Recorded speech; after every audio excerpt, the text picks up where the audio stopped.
ఈ పాపని ఎవరైనా చూసారమ్మా? లేదు సార్, ఈ పాప ఎవరో మాకు తెలీదు సార్. నా పాప నాకు చెప్పకుండా ఎక్కడికి వెళ్ళదు సార్.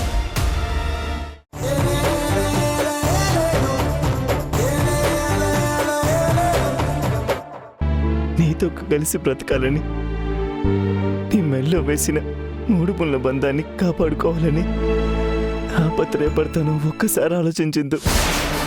మెడలో వేసిన 3 ముళ్ళ బంధం కోసం తాళి కట్టినవాడు ఎంతటి దుర్మార్గుడైనా, ఎంతటి రాక్షసుడైనా వాడితో బ్రతకాలనే ఆలోచన తప్పు రమణి. అమ్మగాను ఇలా ఆలోచించకూడదు. ఆడదానిగా అస్సలు ఆలోచించకూడదు. జీవితాన్ని బలి తీసుకునే అలాంటి వధవులతో కూడా సర్దుకుపోయి బ్రతకాలని చెప్పే తల్లిదండ్రుల వల్లే నేటికి ఎంతోమంది ఆడపిల్లలు ప్రాణాలు తీసుకుంటున్నారు. ఆ తప్పు మనం చెయ్యొద్దు. ఇందు మెడలో పసుపు తాడు ఉరితాడు కాకూడదు. నాకు బ్రతకాలనుంది. నీతో కలిసి సంతోషంగా బ్రతకాలనుంది. నేను పుట్టిన దగ్గర నుంచి కష్టాలు కన్నీళ్లతోనే బ్రతికాను. నిన్ను బాగా చూసుకోవాలని ఏదేదో చేసేసాను. ఏది అనుకూలించలేదు ఇందు. ఆ ఫ్రస్ట్రేషన్లో నాకు పిచ్చి పట్టినట్టు అయిపోయింది. నరకం చూసేవాణ్ణి. అప్పుడే ఏం చేసైనా సరే డబ్బు మొత్తం సంపాదించాలి అనుకున్నాను. అప్పుడు తీసుకున్న నిర్ణయం వల్లే ఈ నేరం చేయడానికి సిద్ధపడ్డాను. ఇవన్నీ విడిచిపెట్టేసి నాకు నీతో బ్రతకాలనుంది. నీతో బ్రతకాలనుంది. నన్ను క్షమించిందు. నాకు ఒక్క అవకాశం ఇవ్విందు. ఒక్క అవకాశం ఇవ్వు ప్లీజ్. నన్ను క్షమించిందు. ఇందు వాడిని క్షమిస్తే ఆ దేవుడు కూడా మనల్ని క్షమించడు రమణి. వాడు మేకవన్న పులి. మందలోనే ఉండి అందరినీ వేటాడతాడు. వాడు ఎట్టి పరిస్థితుల్లోనూ ఇందు జీవితంలో ఉండటానికి వీల్లేదు. ప్లీజ్ ఇందు. ఇందు అలా అనకిందు. ఇందు నువ్వు లేకపోతే నేను ఖచ్చితంగా చచ్చిపోతాను. ఇందు నాకు మెంటల్ స్టేట్ అంత బాగాలేదు. ఇందు నేను చేస్తుంది తప్పని దుర్మార్గం అని తెలిసిన ఎందుకో నేను కంట్రోల్ చేసుకోలేకపోతున్నాను. దయచేసి నాకు ట్రీట్మెంట్ ఇప్పించింది. నా మెంటల్ హెల్త్ సరిచే. నువ్వు నన్ను నిరాకరించి నా చేయి వదిలేస్తే నేను ప్రాణాలు వదిలేయడం తప్ప నాకు మరో మార్గం లేదు. ఎందు నాకు బ్రతకాలనుంది. ప్లీజ్ ఎందు నన్ను చచ్చిపోవాలన్న ఆలోచన నుంచి బ్రతికించిందు.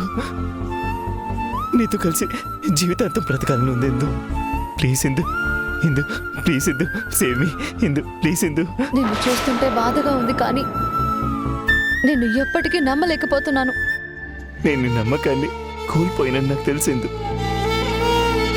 కానీ ఒక్కసారి నా మానసిక పరిస్థితిని కూడా అర్థం చేసుకో. నా మీద కాస్త జాలి చూపించు, కనికరించు. ఎందు want to live with you. అందు నన్ను డాక్టర్కి చూపించు. నా మెంటల్ కండిషన్కి ట్రీట్మెంట్ ఇప్పించింది. నేను మంచివాడిగా బ్రతకాలి. ఎందు నీకు నచ్చిన మనిషికి బ్రతకాలి. నీతో కలిసి బ్రతకాలేదు. నీతో కలిసి బ్రతకాలి. నీతో కలిసి బ్రతకాలేదు. కాపాడిందు. నా మెంటల్ కండిషన్ బాగాలేదు. ఏందు ప్లీజ్ ఎందు నీ కాలు పట్టుకుంటాను. ఎందు అమ్మా టైం అయింది, ఇంకా బయలుదేరండి. ప్లీజ్ ఎందు. ఎందు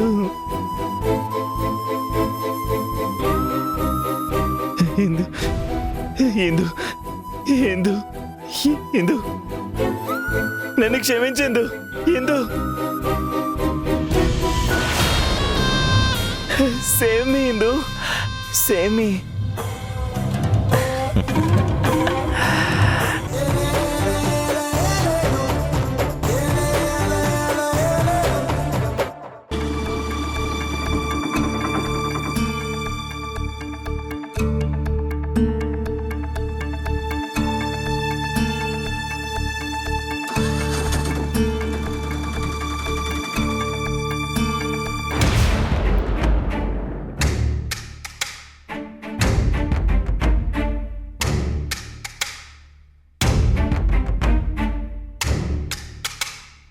అక్క ఎన్నింటికి వచ్చింది? తను వచ్చి చాలాసేపు అయిందమ్మా, పడుకుంది. మధు మంచినీళ్ళు తాగు.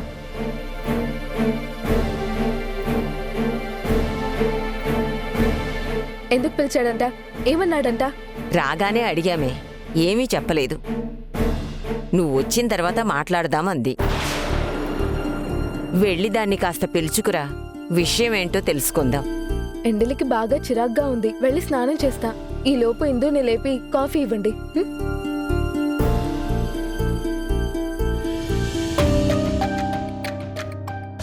ఇందు ఇందు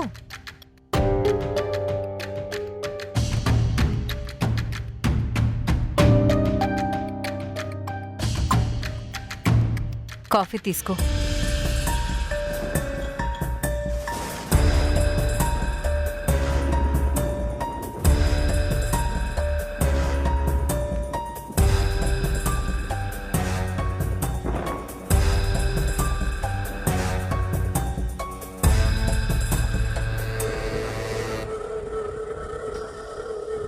మధు వచ్చింది, రమ్మంటుంది.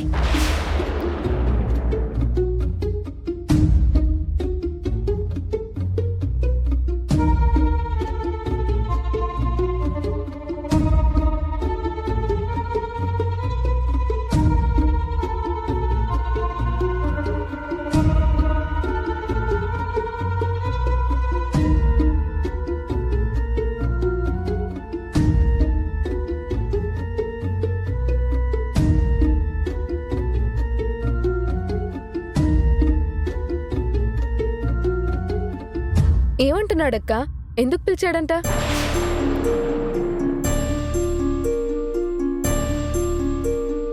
అమ్మా, వచ్చిన దగ్గర నుంచి విషయం చెప్పకుండా అలా డల్గానే ఉన్నావు. అడిగితే మధు రాని అన్నావు. తను వచ్చేసింది. విషయం ఏంటో చెప్పమ్మా.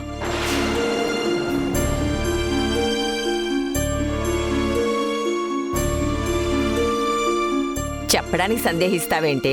నీ జీవితంలో జరగకూడనివన్నీ జరిగిపోయాయి. అవే తట్టుకొని నిలబడుతున్నావు. ఇంకంతకు మించిపోయేదేముంది చెప్పు? జైల్లో ప్రణయ్ని అలా చూస్తుంటే చాలా బాధేసింది నాన్నమ్మ.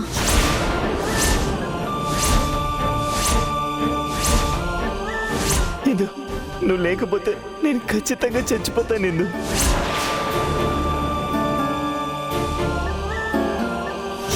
చేస్తుంది తప్పని దుర్మార్గం అని తెలిసిన ఎందుకో నేను కంట్రోల్ చేసుకోలేకపోతున్నాను. దయచేసి నాకు ట్రీట్మెంట్ ఇప్పించేందు, నా మెంటల్ హెల్త్ సరిచేయి.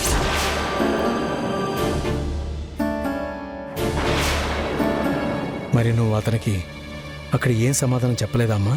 మీతో మాట్లాడి చెప్దామని ఏం చెప్పలేదు నాన్న. సరే, నువ్వేమనుకుంటున్నావు? అది అక్కడేం సమాధానం చెప్పకుండా ఇక్కడ దాకా వచ్చి మనతో చెప్తుందంటే మీకు అర్థం కావట్లేదా నాన్న?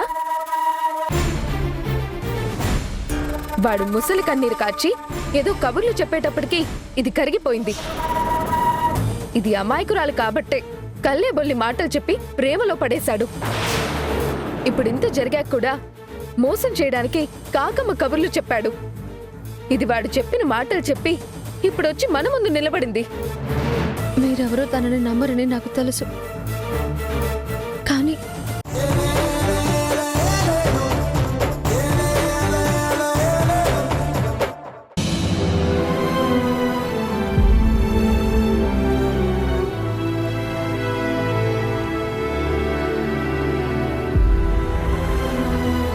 నువ్వెందుకు ఇంకా బాధపడుతూ ఆలోచిస్తూ కూర్చున్నావే? నువ్వు తీసుకున్న నిర్ణయం సరైందే. భర్తని సరిచేసుకోవడం భార్య ధర్మం. డబ్బు సంపాదించడానికి ఏదో బుద్ధి గడ్డి తిని తప్పు పనిచేశాడు అంతే తప్ప వేరే రకంగా అతనికి చెడు తిరుగుళ్ళు, చెడు అలవాట్లు లేవు కదా. ఇప్పుడు తప్పు తెలుసుకుని నీతో కలిసి మంచిగా బతకాలనుకుంటున్నాడు. నువ్వనుకున్నదే చెయ్యి. ఈ కేసులో నుంచి ఎలాగోలా బయటికి తీసుకొచ్చి మనింటికి తీసుకొచ్చే. మా కళ్ళ ముందే ఉందరు. నీ బుద్ధేంటే మరీ ఇలా తయారయ్యింది? అట్లాంటి ఆడుతో పిల్లని మళ్ళీ కలిసి బతకమంటున్నావా? దాని జీవితం ఏమవుతుందో ఏంటో అనని కాస్త కూడా భయం లేదా నీకు? ఈ ప్రపంచంలో తప్పులు చేయని వాళ్ళు ఎవ్వరూ లేరు. కానీ ఆ తప్పు తెలుసుకుని మంచిగా బతకాలనుకునే వాళ్ళు ఎంతమంది ఉన్నారు? ప్రణయ్ అనుకుంటున్నాడు అతను మానసికంగా ఎంత కృంగిపోకపోతే తన మానసిక ఆరోగ్యం సరిలేదని డాక్టర్తో ట్రీట్మెంట్ ఇప్పించమని కోరుకుంటాడు. ఏయ్, అవన్నీ ఒట్టి దొంగ నాటకాలే. నువ్వు వాటిని నమ్ముతున్నావు. అలా నాటకాలాడేవాడే అయితే వేరే కళ్ళబుల్లి కబుర్లు చెప్పి ఈ శిక్ష నుంచి తప్పించమని కోరుకుంటాడే తప్ప నా మానసిక ఆరోగ్యం సరిలేదు, డాక్టర్తో ట్రీట్మెంట్ ఇప్పించమని అడుగుతాడా? వాడు బాగా ముదిరిపోయి ఉన్నాడే, నీకు అర్థం కావటం లేదు. ఒక్కసారి తప్పు చేశాడు కాబట్టి మీరింకా అదే దృష్టితో చూస్తున్నారు. ఒక మంచోడు చెడ్డోడైతే మారడేమో కాని ఆల్రెడీ ఒక తప్పు చేసినవాడు మంచిగా మారాడు అంటే మళ్ళీ అలాంటి తప్పు చెయ్యడు. నీకంతా ప్రపంచం తెలిసొచ్చినట్టే మాట్లాడుతూ ఉంటావు. ఏంటి మీకు కాస్తైనా బుద్ధుందా లేదా? ఇంకాస్త గట్టిగా అరవండి. వీధి చివరి దాకా మనింటి సంగతులన్నీ తెలియనివ్వండి. ఆ ఇప్పుడు మాత్రం ఏం తెలియలేదా ఏంటి? అందరికీ తెలుసు మన సంగతి. అందుకని ఇంకా ఉన్న పరువు కూడా తీసుకుంటావా? ఆ నోరుకి అద్దు పొద్దు ఏమైనా ఉందా? రాను రాను గయ్యాళ్ళ తయారవుతున్నావే. అవును, నోరెత్తితే గయ్యాళితనమే అయిపోతుంది. మీరు మాత్రం ఏదో మాట్లాడకుండా ఉన్నట్టు. అమ్మా, ఇద్దరు మాట్లాడడం ఆపుతారా? ఇంకొక్క మాట వినపడ్డానికి వీల్లేదు చెప్తున్నా.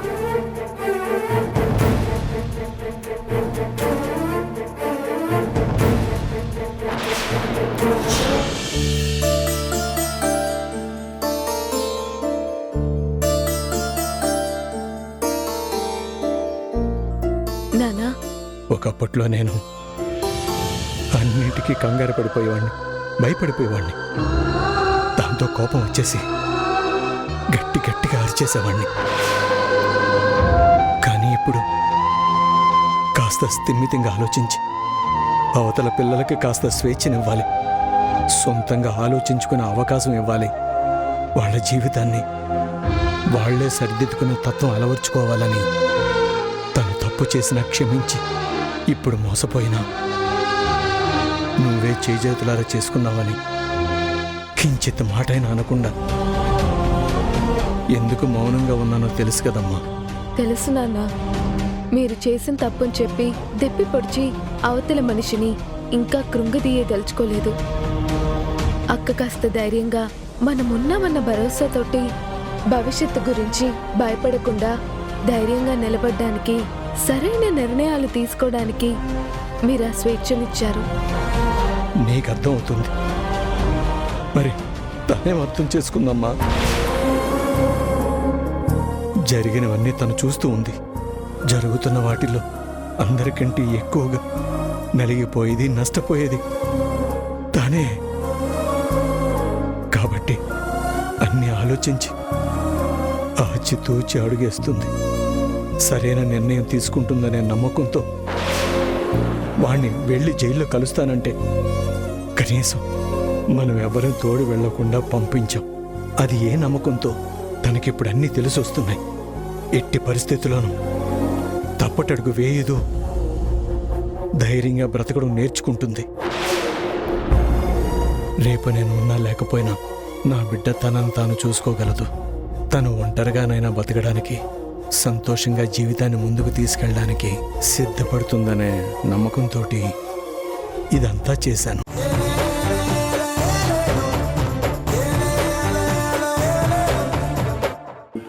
చదువుతాను.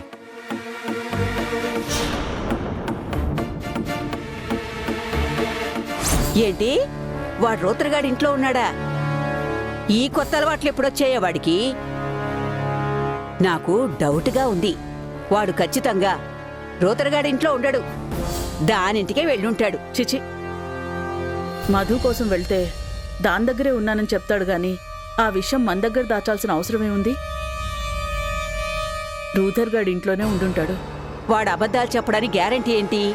అబద్ధాలు చెప్పాల్సిన అవసరం వాడికి లేదు. అవునవును, ఈ మధ్య అన్నీ నిజాలే చెప్తున్నాడా ఏంటి నీ దగ్గర? అసలు ఒక్క నిజమైనా చెప్తున్నాడా? అన్నీ దాచిపెట్టేస్తున్నాడు. వాడికి వాడి భార్యకి మధ్య ఏదో కీచులాటుంది, కానీ అది వీడు చెప్పకుండా కింద మీద పడి మేనేజ్ చేస్తున్నాడు. మనకి క్లియర్గా తెలీదు. ఆ విషయం తెలిసేంత వరకు మనమే రకరకాలుగా ఊహించుకోవడం కరెక్ట్ కాదు. రానివ్వండి. ఏంటి బస్సు, అంతా ఓకేనా? అంతా ఓకేరా. మరి మడత పెట్టేసేయి.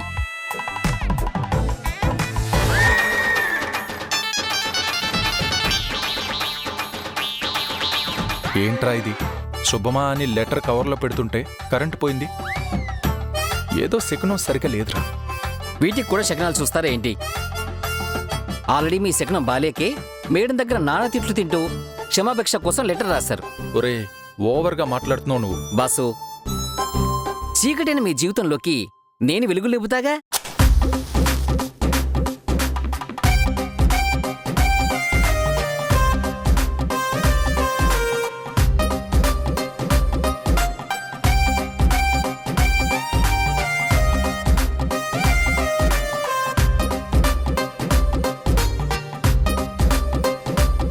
బాసు, నా చేయగలుగుతుంది, త్వరగా కానీ.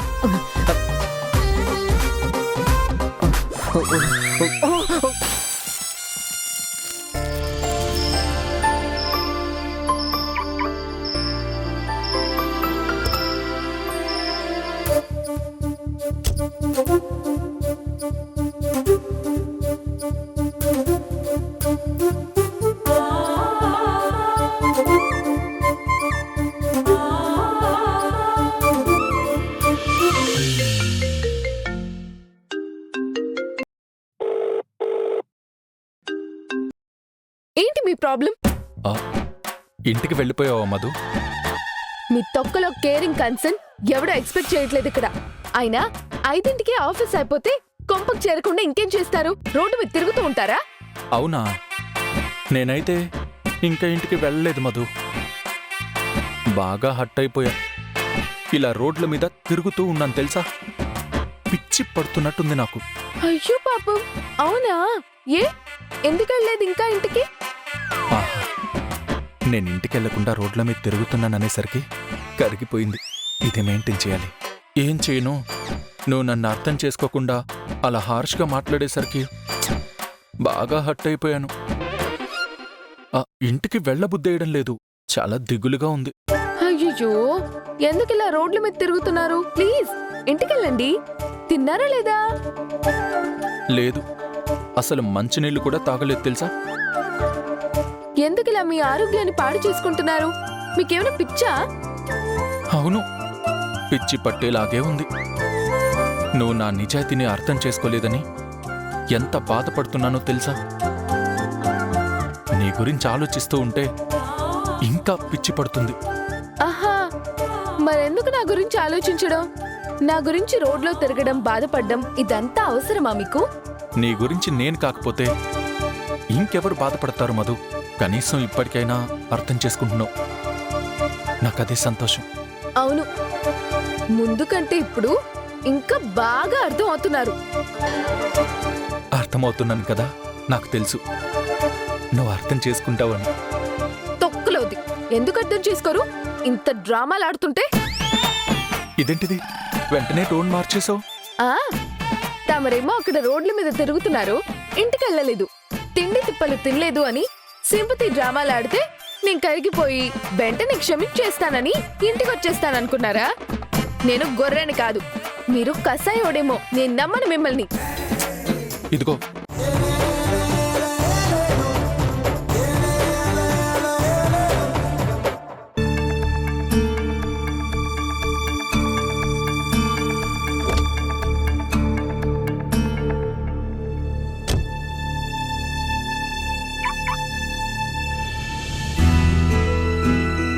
నాన్న కూర్చో. ఏంటి నాన్న ఇంత ఆలస్యమైంది? ఏం లేదమ్మా, నేను రూతర్ గాడు కాస్త పిచ్చాపాటి మాట్లాడుతూ టైంపాస్ చేశాం. ఓ ఇదిగో తాగు.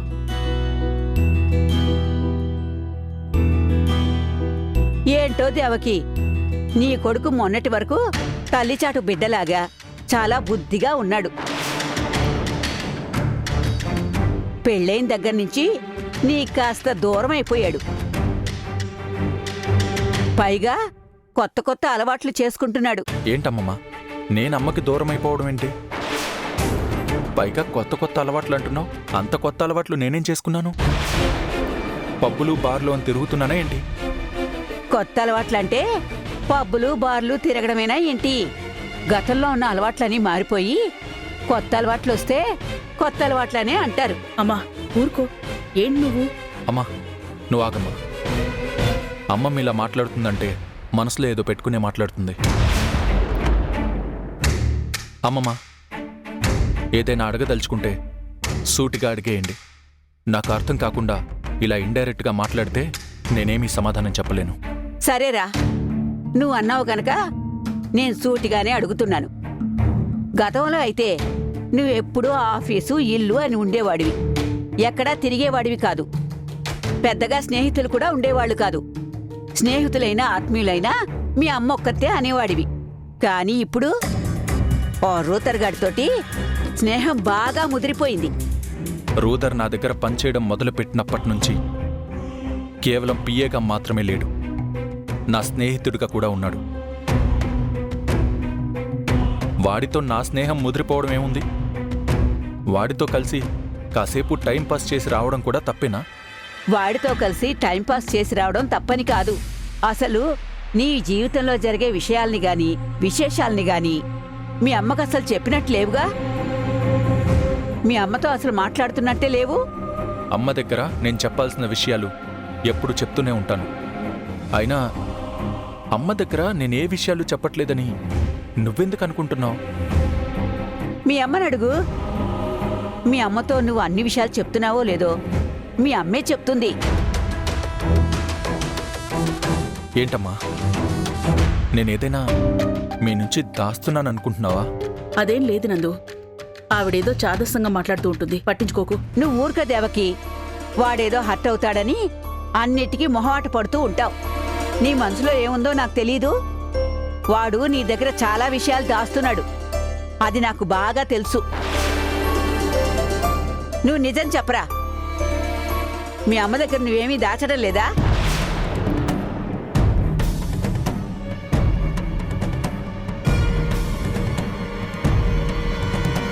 అమ్మ దగ్గర నేనింతవరకు ఏ విషయాన్ని దాచింది లేదు.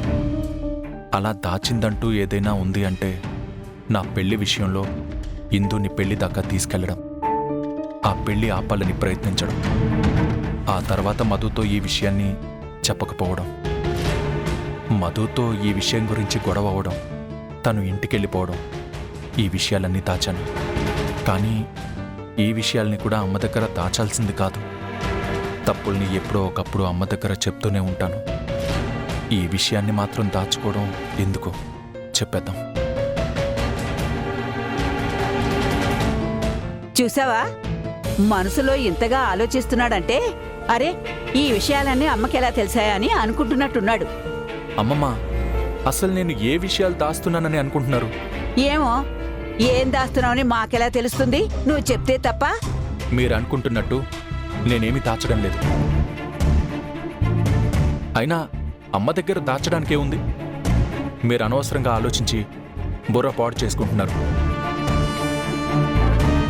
సరే అమ్మా, నేను వెళ్ళి ఫ్రెష్ అప్ అవుతాను.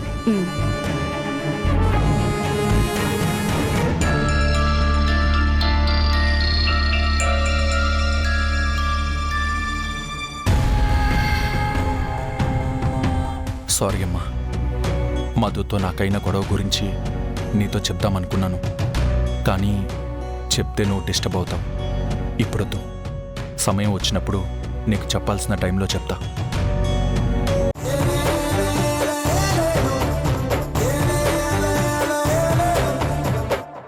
మిమ్మల్ని గౌరవించి అభిమానించే వాళ్ళకి ఎవరికైనా మీ భవిష్యత్ ఎలా ఉంటుందో మీరు సంతోషంగా ఉండగలరో లేదో అని భయం ఉంటుంది. అందుకే అందరూ మీకు భిన్నంగా ఆలోచిస్తారు. వాళ్ళు చెప్పేవి కూడా విని ఆ తర్వాత నిర్ణయం తీసుకోండి. తొందరపడొద్దు.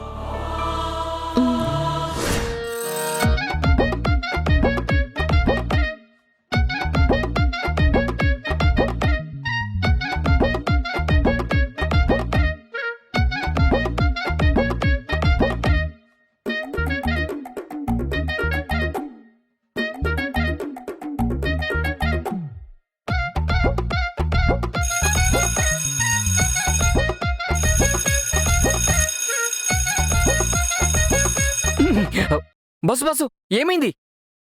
ఏమైందేంట్రా? టైం 12 అయింది. 12 అయితే అలా బెల్ కొట్టాలా? ఏదో ఫైర్ సర్వీస్కి బెల్ కొట్టినట్టు ఇక్కడ కొంపలు అంటుకుపోయినట్టు అలా బెల్ కొట్టారు. కంగారు పడి చచ్చాను. రేయ్, ఒక పని అనుకుంటే దాని మీదే దృష్టి ఉండాలిరా. 10:30 నుంచి 12 వరకు యమగండం, 12 తర్వాత ఈ లెటర్ ఇవ్వండి అని చెప్పేసి అన్నాం. 12 అయింది మరి. ఓ సారీ బాసు, పనిలో పడి టైం చూడటమే మర్చిపోయాను. ఏం చేస్తాం, ఐఎమ్ వెరీ వర్కహాలిక్. నువ్వు వర్క్ హాలిక్ కాదురా, ఆల్కహాలిక్. ఆఫీస్ అవర్స్ లో నువ్వేమో నీ ఫియాన్సీ తోటి కబుర్లు చెప్పుకుంటూ ఉంటావు. పైగా పనిలో బిజీగా ఉన్నట్టు బిల్డప్ ఇస్తావా? నా సంగతి మర్చిపోతావా? సర్లేండి బాసు, 12 అయింది కదా, ఇక పదండి వెళ్ళి మేడంకి గిఫ్ట్ లెటర్ ఇచ్చేసేయండి. రండి. రేయ్, ఎక్కడికి రా వెళ్ళేది? నేను ఇక్కడే ఉంటాను. మధుని ఇక్కడికే పిలువు. మీరు అసలు మారరా? మీరు మేడం లవ్ చేస్తున్నారు కానీ ఆ దరిద్ర ఈగో మాత్రం పోయి చూడడం లేదు. మీరు ప్రేమగా గిఫ్ట్ ఇవ్వడానికి, మీ నిజాయితీని నిరూపించుకోవడానికి మీరు లెటర్ ఇవ్వబోతున్నారు. అలాంటప్పుడు మీరే మేడం దగ్గరికి వెళ్ళి గిఫ్ట్ ఇవ్వాలి కానీ మీరేదో గొప్ప అవార్డు ఇవ్వబోతున్నట్టు మేడంని ఇక్కడికి వచ్చి తీసుకోమంటారా? అలా అంటావా? మధు కూడా అచ్చం ఇలాగే ఆలోచిస్తుందా? ఎవరైనా ఇలాగే ఆలోచిస్తారు. ఓ, ఇలా ఆలోచిస్తే డ్యామేజ్ అయిపోద్ది కదరా. మామూలుగా అవ్వదు. సరే అయితే నేనే వెళ్ళిస్తాను. బాసు, ఎక్కడికి వెళ్ళిస్తారు? మధు దగ్గరికి వెళ్ళిస్తాను. వద్దు బాసు, ఇక్కడ మీ గది గాని అక్కడ మేడం గది గాని అద్దాల గొడతో ఉంటుంది. మీ గదిలో జరిగే ప్రతిదినం బయట నుంచి స్టాఫ్ అంతా 70mm సినిమాలో చూసినట్టు చూస్తుంటారు. ఓ, మీరు గిఫ్ట్ లెటర్ ఇవ్వగానే మేడం గారు ఎడారి ఎండల్లో మంచు మొక్కలాగా కరిగిపోతారు. కన్నీరు మున్నీరై మిమ్మల్ని గట్టిగా వాటేసుకుంటారు.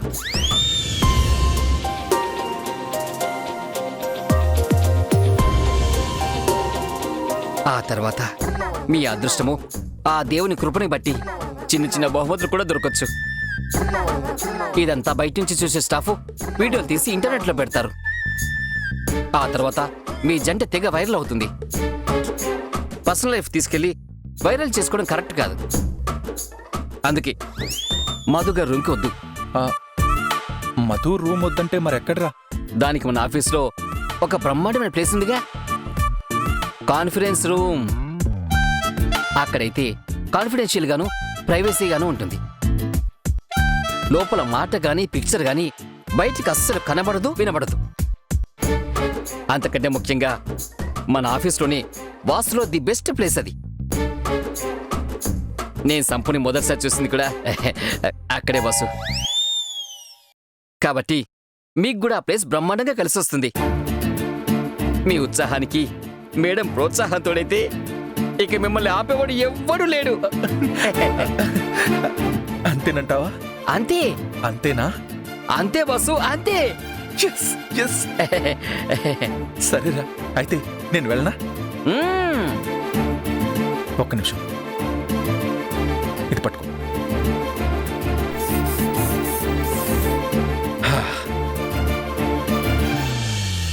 పర్వాలేదు బాసు, మీలోను కూడా రొమాంటిక్ యాంగిల్ తొంగి చూస్తోంది. వాణ్ణి తొంగి చూడడం కాదు, బయటకు లాగు వెదవని. ఇన్నాళ్ళు లోపల గోప్యంగా ఉండిపోయాడు. ఎవరినిరా? అదే మీలో ఉన్న రొమాంటిక్ ఈడియట్ని. ఇప్పుడిప్పుడే బయటకు వస్తున్నాడ్రా, పూర్తిగా బయటికి లాగేస్తా. లాగుదురు గాని మీరెళ్ళి కాన్ఫరెన్స్ రూమ్ లో ఉండండి. నేను వెళ్ళి మేడంతో మాట్లాడి కాన్ఫరెన్స్ రూమ్ కి రమ్మని చెప్తాను. పదండి పదండి పదండి.